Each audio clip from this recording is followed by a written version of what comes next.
नमस्कार दोस्तों, मैं अर्थशास्त्र का विद्यार्थी होने के साथ साथ प्रबंधन और मनोविज्ञान विषय का विद्यार्थी भी हूँ। मैंने सोचा क्यों नहीं आज तनाव प्रबंधन, स्ट्रेस मैनेजमेंट पर बात की जाए। ये स्ट्रेस बहुत भयंकर है और हमारे द्वारा ही बनाया गया है। अगर आधिकारिक स्रोतों को देखा जाए तो लगभग विश्व में 3/4 महिलाएं इस तनाव से ग्रसित हैं और तनाव से मरने वालों में 3/4 पुरुष हैं। यानी 3/4 पुरुष जो हैं वह तनाव से ग्रसित होकर स्वयं की हत्या करते हैं, यानी आत्महत्या करते हैं। तो ये स्ट्रेस क्या है? गीता अगर पढ़ें, और मैं तो चाहता हूँ कि आज के युवाओं को और बड़ी उम्र के लोगों को भी न केवल गीता बल्कि अपने अपने धर्म से संबंधित ग्रंथों का अध्ययन करना चाहिए, क्योंकि उनमें कहीं न कहीं किसी न किसी रूप में तनाव को नियंत्रित करने के उपाय बताए गए हैं। वो अपने आप में एक संपूर्ण गाइड है स्ट्रेस मैनेजमेंट की। अगर गीता से अगर हम प्रारंभ करें उसके प्रथम अध्याय से, तो बहुत ही अच्छी तरीके से उसमें तनाव के बारे में बताया गया है। 2 दृश्य हैं, एक दुर्योधन का और एक अर्जुन का। अर्जुन विषाद में है, दुर्योधन हर्ष में है। तो तनाव क्यों उत्पन्न होता है? तनाव हमेशा उत्पन्न होता है जब व्यक्ति इस विषाद यानी दुख और हर्ष यानी खुशी के बीच में सामंजस्य नहीं बैठा पाता। या तो उसे बहुत ज़्यादा दुख है, विषाद है, तब तनाव पैदा होता है, जिसे डिस्ट्रेस कहते हैं। ये स्ट्रेस का नेगेटिव एस्पेक्ट है। जब कोई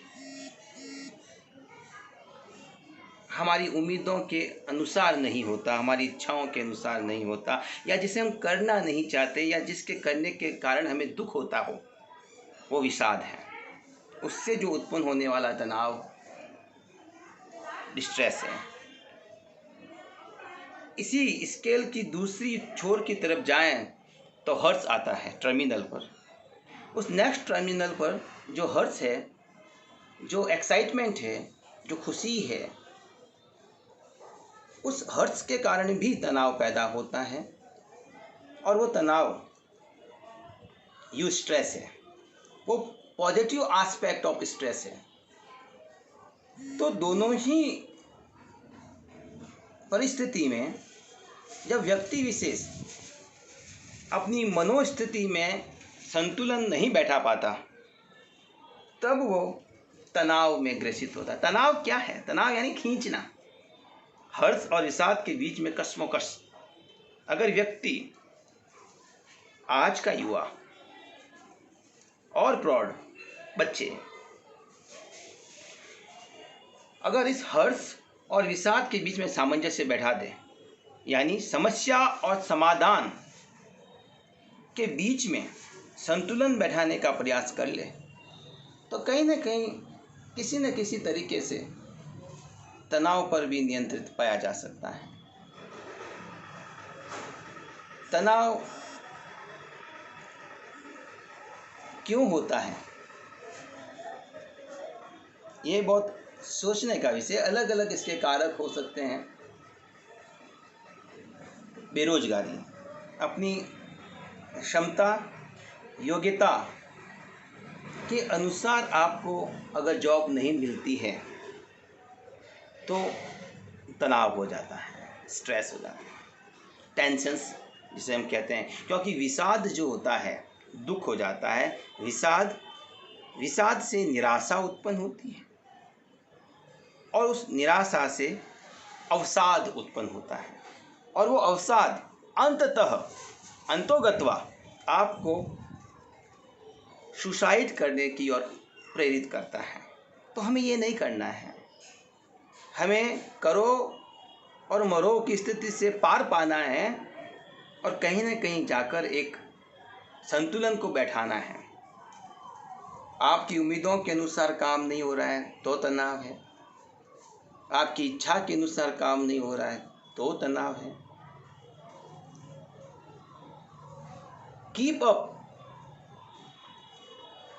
जोनेसिस और सरप्राइज द जोनेसिस की अप्रोच भी मुख्य रूप में तनाव को जन्म देती है। अपने प्रतिस्पर्धी से आगे निकलना या उसकी बराबरी करना, यही तो कीप अप जोनेसिस और सरप्राइज द जोनेसिस है। कॉन्फ्लिक्ट, बॉस का सबऑर्डिनेट्स के साथ, वर्क प्लेस पर कॉन्फ्लिक्ट, सास का बहू के साथ कॉन्फ्लिक्ट, जमाई का इन लॉज के साथ कॉन्फ्लिक्ट, दो परिवार के बीच में कॉन्फ्लिक्ट, दो देशों के बीच में कॉन्फ्लिक्ट। ये विरोधाभास है क्या? बेसिकली अपनी सोच, अपने विचार को दूसरे के ऊपर थोपना और दूसरे के ऊपर हावी हो जाना और ये जताना कि मैं सही हूँ, हालांकि आप सही ना हो, फिर भी अपने आप को ये जताना कि मैं सही हूँ और दूसरे के ऊपर हावी हो जाना। जब दो विचारों के बीच में विरोध पैदा होता है तभी तो विरोधाभास, कॉन्फ्लिक्ट पैदा होता है। तो ये कॉन्फ्लिक्ट भी तनाव को जन्म देता है। और तनाव जब पैदा होता है, जब व्यक्ति टेंशन में आ जाता है, तो बहुत सी ऐसी घटनाएं होती हैं, उसमें चेंजेस दिखाई देने देते हैं। उसके बिहेवियर्स में, उसके व्यवहार में परिवर्तन आने लगता है, मूड स्विंग होता है, वो बैठ कर रोने लगता है, कभी हंसने लगता है, गुस्सा आ जाता है, उसमें एंगर आ जाती है, रात की नींदें खत्म हो जाती है, यानी इंसोम्निया हो जाता है उसको, और ध्यान भटक जाता है। कहते हैं ना, मन को केंद्रित करना चाहिए। जो अपने आवेगों में ठहर गया वो योगी हो गया और आवेग के साथ बह गया वो भोगी हो गया। और जो इन आवेगों पर ना तो उनके साथ बहता है ना ठहरता है और अपने आप को ही खत्म कर देता है, वो अवसाद से ग्रसित हो जाता है। तो या तो भोगी हो जाओ या योगी हो जाओ, पर अपने आप को नष्ट मत करो।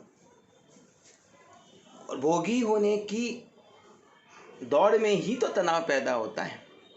भौतिकवाद के पीछे अंधाधुंध दौड़ तनाव को जन्म देती है। और तनाव की परिस्थिति में एड्रिनल हार्मोन और कॉर्टिसोल हार्मोन इतने बढ़ जाते हैं कि वो हृदय गति को बढ़ा देते हैं। तभी तो हाइपरटेंशन के पेशेंट्स देखने को मिलते हैं और अंतोगत्वा हृदयघात होता है। हमें जीना है,